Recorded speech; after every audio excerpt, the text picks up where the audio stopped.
Assalamualaikum warahmatullahi wabarakatuh. Perkenalkan, nama saya Feranti Putri Ayu, Stambuk F121-18050. Pada kesempatan kali ini, saya akan menjelaskan cara pendeskripsian kristal. Sebelum saya menjelaskan cara pendeskripsian kristal, saya akan menjelaskan sebelumnya apa itu kristalografi dan apa itu kristal. Kristalografi merupakan ilmu yang mempelajari tentang kristal yang solid seperti struktur dalam, bentuk luar, serta genesa dari kristal itu sendiri. Sedangkan kristal atau hablur merupakan benda padat homogen yang mempunyai bentuk yang polihedral teratur. Polihedral itu merupakan banyak bidang-bidang datarnya. Kristal sendiri terbentuk selama proses perubahan suatu zat, baik dari zat cair dan gas menjadi zat padat. Baiklah, selanjutnya saya akan memulai mendeskripsikan sistem kristal heksagonal dengan contoh mineral piromorfit. Mineral piromorfit ini termasuk ke dalam kelas heksagon dipiramidal serta termasuk dalam bentuk heksagonal dipiramid. Selanjutnya unsur simetri. Unsur simetri ini terbagi menjadi 4. Yang pertama adalah sumbu, yang kedua sudut, yang ketiga adalah diagonal, dan yang terakhir adalah bidang simetri. Baiklah, untuk unsur simetri yang pertama adalah sumbu. Sumbu sendiri merupakan berapa nilai kenampakan suatu kristal saat diputar sebanyak 360 derajat. Selanjutnya adalah sumbu. Sumbu sendiri merupakan nilai dari kenampakan yang sama saat kristal diputar sebanyak 360 derajat. Baiklah, yang pertama pada sumbu C, kita akan memutar 360 derajat. 1, 2. Selanjutnya pada bidang ini. 1, 2. 1, 2. Jadi pada sumbu C terdapat 6 kenampakan yang sama, atau jika diputar seperti ini dapat dilihat 1, 2, 3, 4, 5, 6. Selanjutnya sumbu B. Sumbu B sendiri akan diputar seperti ini.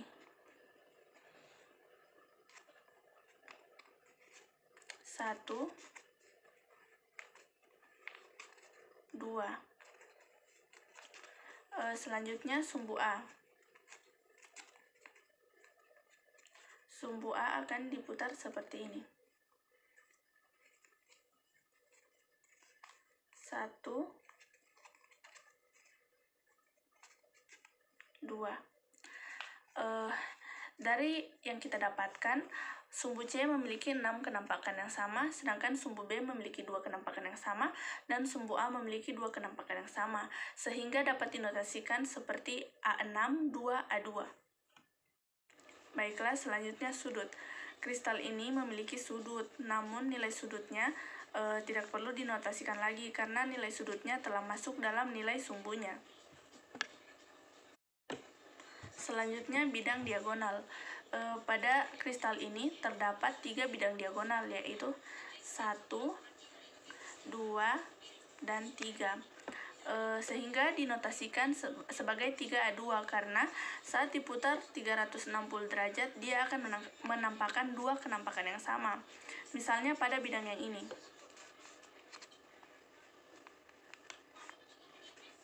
1, 2. Begitupun selanjutnya. Baiklah, yang terakhir adalah bidang simetri. Bidang simetri sendiri merupakan nilai kenampakan kristal saat dibelah secara vertikal, horizontal, maupun diagonal. Jika dibelah secara vertikal maupun horizontal, didapatkan 7 kenampakan yang sama atau mirror. Misalnya seperti berikut. 1, 2, 3, 4, 5, 6, 7. Selanjutnya, jika dibelah secara diagonal didapatkan 6 kenampakan yang plain, yaitu 1, 2, kemudian 3, 4, 5, 6. Selanjutnya kelas simetris. Yang pertama menurut Herman Manguin, karena tadi kita mendapatkan nilai sumbunya yaitu 6, memiliki 6 sumbu yang simetris, maka dinotasikan sebagai 6/m. Selanjutnya sudut. Karena nilai sudutnya tidak ada, maka tidak perlu dinotasikan. Dan yang terakhir adalah diagonal.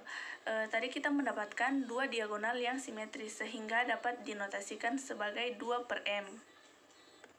Selanjutnya menurut Schoenfist dapat dinotasikan sebagai O dan H. Dinotasikan sebagai O dikarenakan nilai sumbu C-nya melebihi 4. Selanjutnya dinotasikan H dikarenakan dia memiliki bidang kristal simetri secara vertikal, horizontal, maupun diagonal. Baiklah, selanjutnya adalah indeks Miller. Indeks Miller merupakan bidang yang melewati sumbu.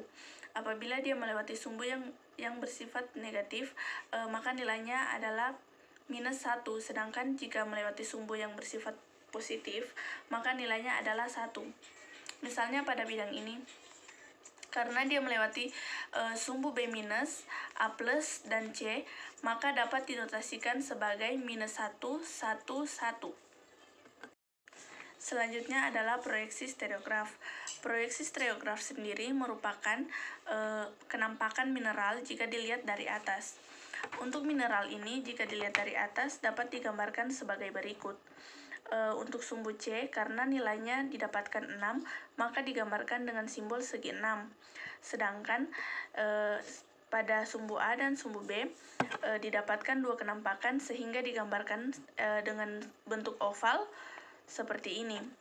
Kemudian karena tidak memiliki sudut sehingga tidak perlu digambarkan, dan dia memiliki 2 diagonal sehingga digambarkan seperti ini. Baiklah, demikian penjelasan dari saya. Mohon maaf jika banyak kesalahan. Wassalamualaikum warahmatullahi wabarakatuh.